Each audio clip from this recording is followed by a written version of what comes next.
Il est 13h30 et c'est Crime Story, les rendez-vous d'Alfred Hitchcock racontés par Serge Survient. Aujourd'hui dans 10 minutes de Jack Ritchie.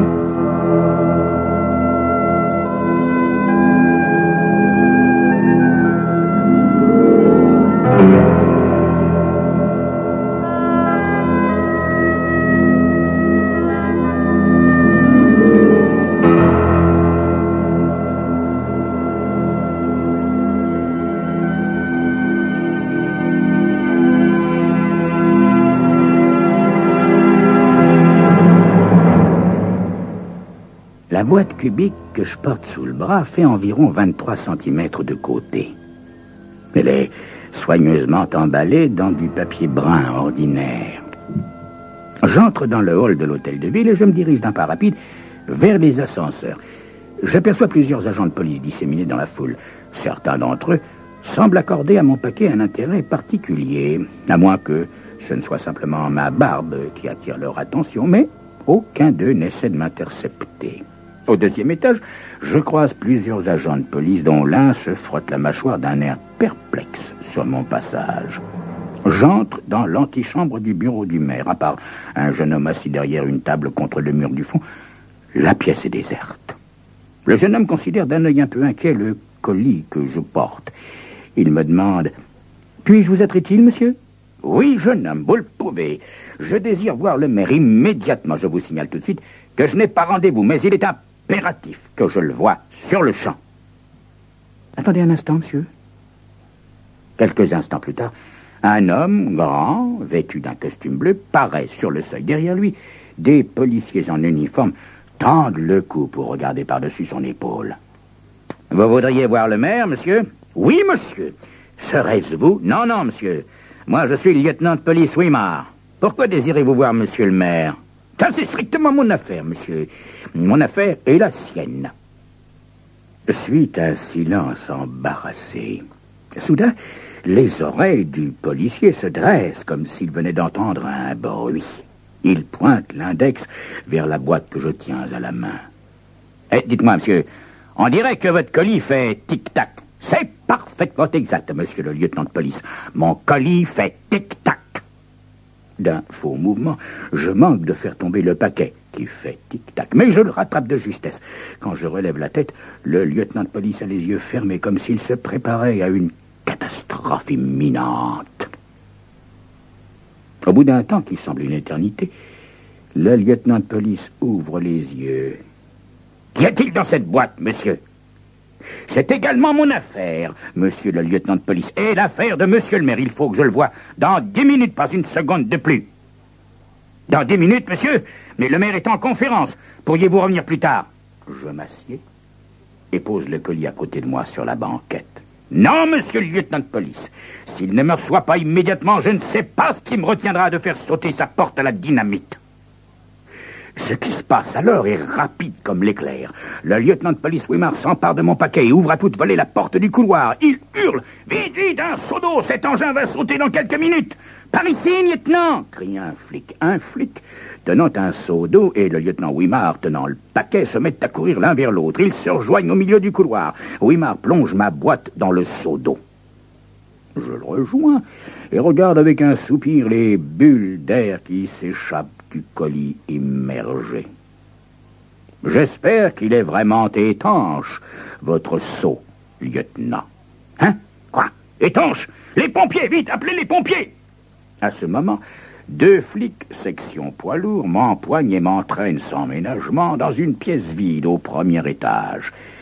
Lorsque le lieutenant de police Wimard entre, un quart d'heure plus tard, il est visiblement soulagé. « Les artificiers sont arrivés. »« Pourquoi les avez-vous appelés, lieutenant ?» Il me regarde comme on regarde quelque chose dans laquelle on vient de marcher. Puis il sort une feuille de papier de sa poche. « Est-ce que c'est vous qui avez écrit ça, monsieur ?» Je lis. « Monsieur le maire, dans l'affaire du lotissement du monument des anciens combattants, vous avez agi de façon arbitraire. Puisqu'il n'existe aucun moyen légal de vous chasser de votre poste, j'ai décidé de vous envoyer ad patresse, signé Le Vengeur. » « Non, lieutenant, ça n'est pas moi qui ai écrit cette lettre. »« Votre nom, monsieur ?»« James Bellington, avec un B comme bombe. J'habite à l'hôtel Medford. Je ne parlerai qu'en présence de mon avocat. À cet instant, entre dans la pièce un des artificiers. Nous avons identifié le colis, lieutenant. Il s'agit d'un réveil, un simple réveil de prise unique. Mais naturellement, c'est un réveil. Qu'est-ce que vous vous attendiez à trouver, lieutenant? Une bombe?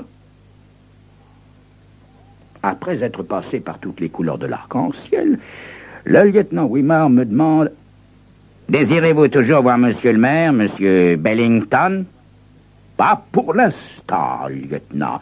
Je ne suis plus d'humeur. Je vous recontacterai. Au revoir, messieurs. Quant au réveil, vous n'avez qu'à l'exposer au musée de la police. J'ai l'honneur de vous saluer, messieurs. » Au kiosque du coin, je m'arrête et je regarde d'un air indigné les magazines de mauvais goût.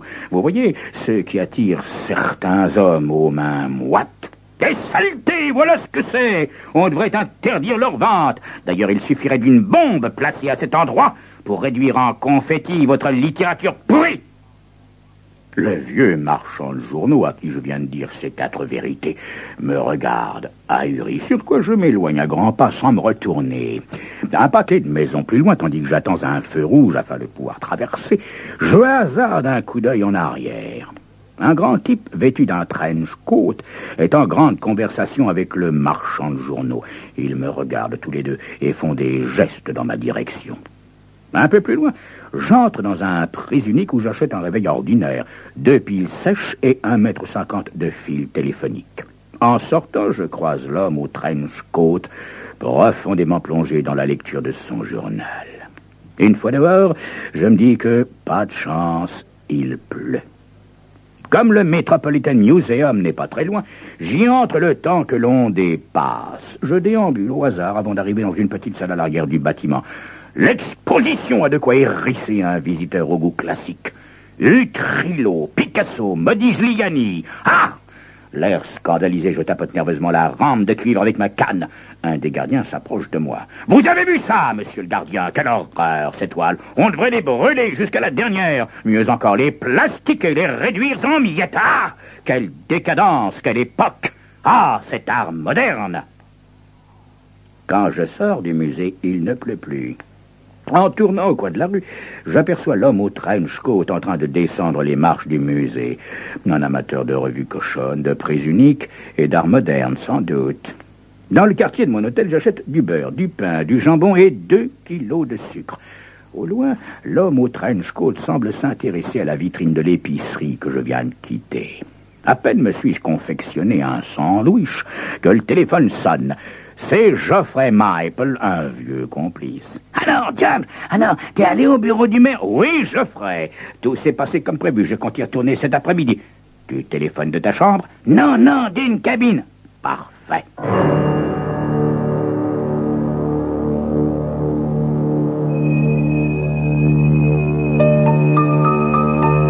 Il y a des façons plus délicates d'offrir un réveil à un maire, n'est-ce pas? À moins que ce ne soit une manœuvre pour tester quelque chose de nettement moins innocent.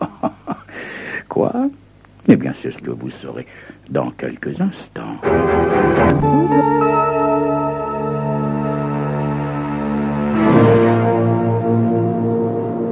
À 2h de l'après-midi, je me pointe à l'hôtel de ville. Apparemment, quelqu'un a dû me reconnaître, car à peine suis-je sorti de l'ascenseur qu'un solide comité d'accueil m'attend au 2e étage. Le plus drôle est qu'ils font comme si je n'étais pas là. Ils essaient d'avoir l'air naturel en regardant les murs. Or, 12 de flics qui regardent un mur, c'est beaucoup, non?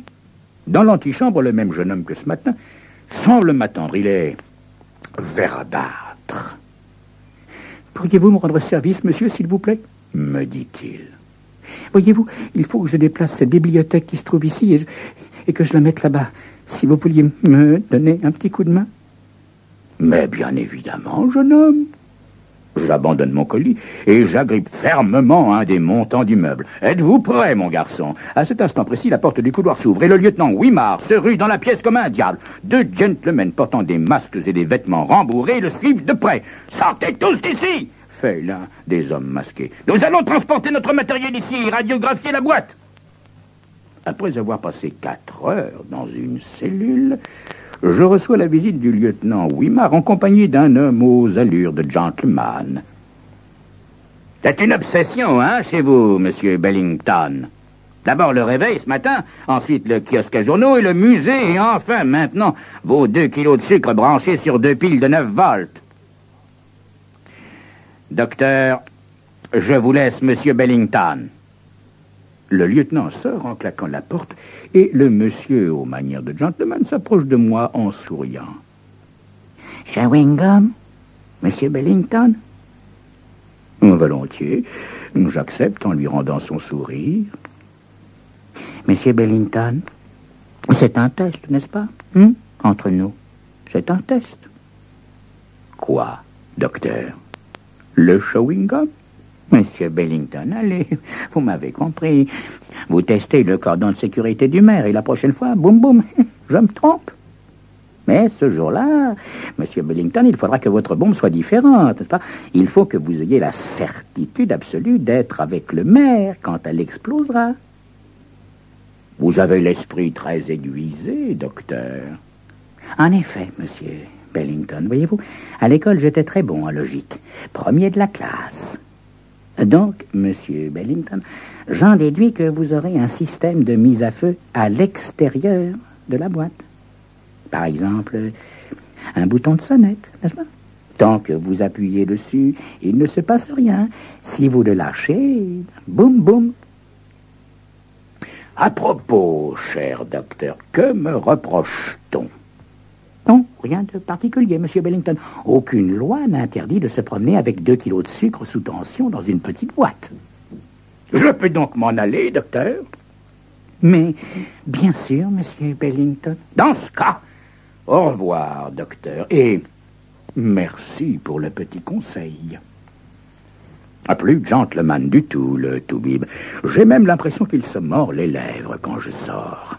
Un quart d'heure plus tard, j'entre dans le même prix unique que ce matin pour acheter un bouton poussoir. Après quoi, je sème l'homme à l'imperméable mastic et je rejoins Geoffrey dans son hôtel. Là, il me demande aussitôt « Tu y retourneras demain, James ?»« Oui, Geoffrey, j'ai acheté le bouton poussoir. »« Eh bien, bonne chance, James. J'espère que cette fois ça marchera. » Le lendemain matin à 10 heures, je téléphone au docteur Barton. Le docteur que j'ai vu hier dans la cellule. « Allô, docteur, bonjour. Monsieur Bellington à l'appareil. Vous savez, nous avons bavardé gentiment tous les deux dans ma cellule hier. Eh bien, je vous remercie de votre conseil et je l'ai suivi. J'ai acheté un bouton poussoir. » La nouvelle le perturbe profondément, je ne l'attends pas. Ce qu'il pourrait encore avoir à me dire et je raccroche. De toute manière, il a besoin du téléphone pour prévenir la police, n'est-ce pas? Quand, 2 heures plus tard, je m'approche de l'hôtel de ville, c'est sous le regard de milliers de badauds que la police endigue avec peine. Pas de voiture, pas de camion, pas de moto, car on a dévié la circulation. C'est dans une sorte de voie royale que je m'approche du bâtiment. Dès que j'aperçois ce bon lieutenant Wimard et le docteur Barton, je lève mon colis délicatement pour qu'il le voie bien, et qu'il voie bien mon index appuyer le bouton poussoir. Je fais 2 pas hésitants, et puis je tourne brusquement les talons et je m'éloigne au petit trot, colis en main, index sur le détonateur. L'effet ne se fait pas attendre. Les piétons devant moi s'éloignent, ceux de derrière me suivent par curiosité. C'est ainsi que je longe le pâté d'immeuble jusqu'au Metropolitan Museum of Art. Je me retourne et, voyant toute cette foule à mes trousses, je m'engouffre dans le bâtiment. Haletant, je traverse au galop la galerie des maîtres hollandais. Très beau. Le piétinement assourdissant de mes poursuivants me colle au train comme du papier à mouche. Je traverse rapidement la salle des statues romaines. Très belle. L'implacable poursuite continue. Titubant d'épuisement, je passe devant les 2 gardiens ébahis et j'entre dans la salle d'art moderne. Très laide, qui se termine en cul-de-sac. Je fais soudain volte-face et me tourne vers la porte. « Arrêtez! Arrêtez-vous tous! Un pas de plus, et je lâche le bouton. » Le lieutenant Wimard et son armée s'immobilisent en dérapant un peu, ce qui laisse sans doute des traces sur le sol de marbre. Je dois reprendre mon souffle. Lieutenant de police Wimard. « Et que voulez-vous au juste, monsieur Bellington? Je vous l'ai dit, lieutenant. Reprendre mon souffle. » J'avance d'un pas, et le lieutenant Wimard et sa troupe fuient à toutes jambes. Une sensation enivrante nouvelle s'empare de moi. Le goût de la puissance. J'éclate de rire. Et, ayant repris mon souffle, je reprends ma course folle, éparpillant de gauche et de droite le lieutenant Wimard et ses sbires. C'est ainsi que, boîte en main, doigt sur le bouton poussoir, je parcours tout le musée dans une pagaille indescriptible. Entrant dans une pièce au hasard, j'avise une porte-fenêtre donnant sur un balcon. La tentation est trop forte. J'y vais. Je regarde en souriant la foule qui se presse à mes pieds. J'aperçois le lieutenant Wimard et le docteur Barton en bas. Je lève ma boîte et je retire mon index du bouton poussoir. Évidemment, il ne se passe rien. Je déballe vivement la boîte. En sort un réveil et du fil électrique. Puis, je retourne la boîte pour montrer qu'elle est bien vide. Je suis immédiatement, je dis bien immédiatement, entouré d'une multitude de policiers en colère, dont le plus représentatif est encore le lieutenant Wimard avec son visage marbré de taches rouges. « C'est quoi ce canular, monsieur Bellington ?»« Ça n'est pas un canular, lieutenant. Je voulais simplement voir le maire. Mais il faut croire que c'est un crime dans cette ville. » Vous aurez tout le temps de méditer là-dessus en prison, monsieur Bellington. Un petit instant, lieutenant de police Wimard. C'est vous qui irez en prison, car c'est moi qui ai été pourchassé, harcelé. C'est moi qui ai failli être lynché par une foule dont les meneurs, me semble-t-il, étaient les représentants de la loi. Je sens que je vais réclamer 2 ou 3 millions de dommages et intérêts. À cet instant, un petit homme au visage las s'avance et dit... Un instant, ne nous emballons pas. Je suis le maire. Si c'est pour cette histoire du lotissement des anciens combattants... N'est pas du tout, monsieur le maire, pas du tout.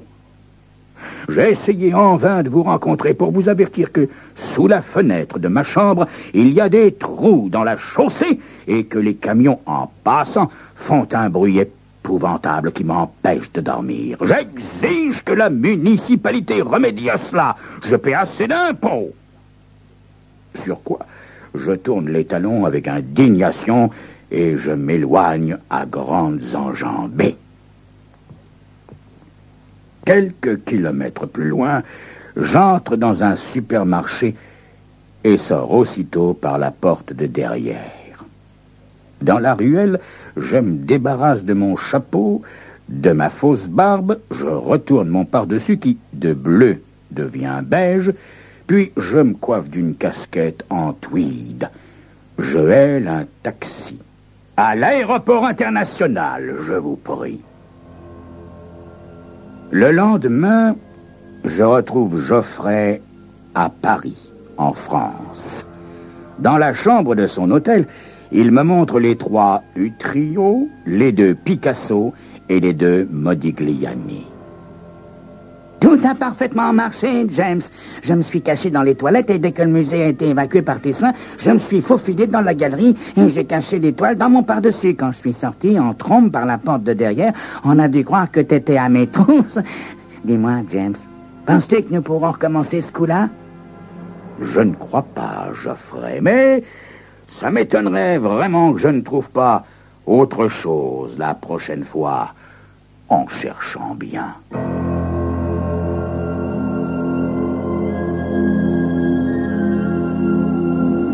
C'était Crime Story, les rendez-vous d'Alfred Hitchcock racontés par Serge Sauvion, aujourd'hui dans 10 minutes de Jacques Ritchie.